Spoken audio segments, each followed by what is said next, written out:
My name is Jane Hilderman, and I'm the Executive Director of Samara Canada. Tonight, I'd like to talk to you about infrastructure. I'm sure we've all heard that classic Canadian cliche that this country has not 4 seasons, but just 2, winter and construction. I bet you're all wondering, where is she going with this talk? I mention construction and infrastructure because one of the enduring legacies of the 1967 centennial year were the 2,000 arenas, stadiums, and cultural centers built across the country. Winnipeg, where we are right now, is a wonderful case in point. There's the Centennial Concert Hall, where you can hear the Winnipeg Symphony Orchestra. Toronto, where I reside now, also shares these 67 landmarks. The Ontario Science Centre, the St. Lawrence Centre for the Arts. And even my tiny hometown in rural Alberta has the Camrose and District Centennial Museum. In 1967, big ideas often meant big buildings. Today's sesquicentennial offers an opportunity to consider a different kind of big idea, a different kind of infrastructure for that the public life of our nation also needs. I'm talking about democratic infrastructure. By democratic infrastructure, I'm referring to the mix of laws and institutions, as well as the unwritten political norms and culture that allow us to work together as citizens to make decisions about our collective future. Democratic infrastructure is present and strong when Canadians talk about policy with greater understanding, and our elected leaders are truly two-way links between citizens and government. Democratic infrastructure is also working when citizens are politically engaged and feel invited and compelled to put their time into politics as a way to affect change. Democratic infrastructure is working when political leadership is seen to be responsive, transparent, and inclusive.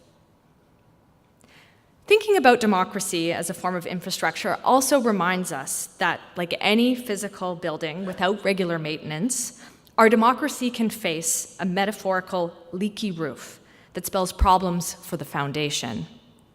I want to illustrate over the next few minutes why this is a problem and why Canadians should care. I'll conclude with some potential renovations, if you will. On the world stage right now, there's plenty of evidence that over the past several months, we should have on our collective radars. The Economist Intelligence Unit, which has been producing an international democracy index for over a decade, now considers the world to be in the midst of what they call a democratic recession, where the number of full democracies is now in decline. Indeed, the US, traditionally one of the beacons of democratic leadership in the world, has been flagged recently as a flawed democracy for the very first time.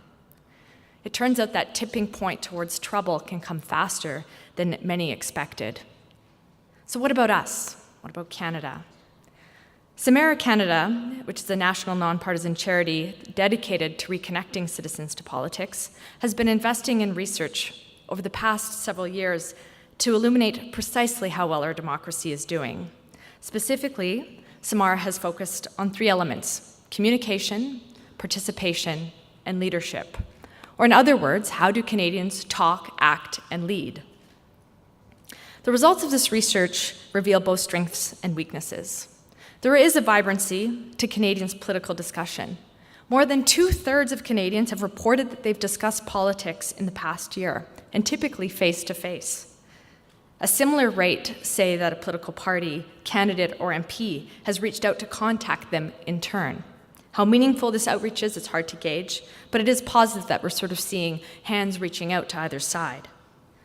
Another bright light is the extraordinary jump in voter turnout in the federal election, up 7 percentage points in 2011, which is actually quite a lot. What is truly mind-blowing, however, is that that jump was driven primarily by the country's youngest voters, who are often discounted as a political force. This bump in voter turnout and discussion, however, has not translated into participation in other areas of our political life, where often a lot of influence can reside. Reported rates of party membership, of volunteering on a campaign, of attendance at political meetings are stagnant and, quite frankly, low. So in this respect, Canadian politics is just not as inclusive and participatory as it should be. So while our democracy may not be under quite the same severe strain as other countries have recently experienced, we cannot be too self-assured. We cannot be too proud or too complacent to believe that our existing democratic infrastructure, much of it dating back to Confederation itself, needn't be reinforced and renewed. We desire a better country. We desire a better country. This theme has been carefully chosen. It's not that we desired or that we will desire. The present tense implies action, not yesterday, not tomorrow, but today. My desire for a better Canada in 2017 is that we make a strategic investment in our democratic infrastructure. Let me share 4 ideas with you. First, let's begin by reinforcing our foundation. Too much of our civics education depends on getting it right before you graduate from high school. Civics needs to be lifelong and not just the purview of the formal classroom. The community should be the civics classroom.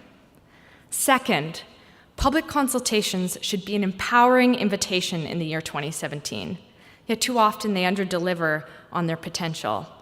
Just as we should invest in education, so should we invest in the proper training and support to ensure that when citizens are asked for their input, it's well used and meaningful in order to build that virtuous cycle of engagement.